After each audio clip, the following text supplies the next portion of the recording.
Lengo ambalo limetufikisha leo hapa ni kuwa katika maandalizi ya siku ya vipimo duniani ambayo inafanyika kila mwaka tarehe 20 mwezi wa 5 kila mwaka.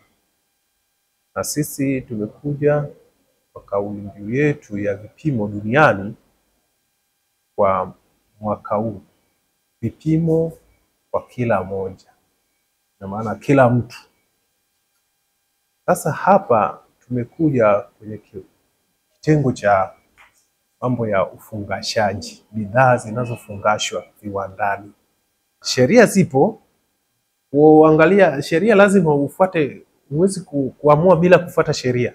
Sheria zipo, kuna sheria adhabu, kuna rejection, kuna adhabu zile za penalty zipo.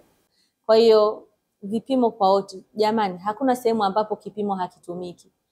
Kwa hiyo tunaomba tuendelee kuhamasishana sisi wenyewe kuhakikisha kwamba vile tunavyovitumia vinapimwa kwa usahihi, si kwenye mambo ya kulima, si viwandani kama hivi.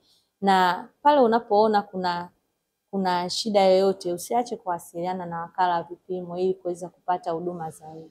Wakala wa vipimo tumempokea na tupo kwa ajili ya kutoa ushirikiano kwao kwa kile ambacho tunakizalisha, na hata kama kuna matatizo ni namna gani wanatushauri kwa ajili ya kuboresha zaidi.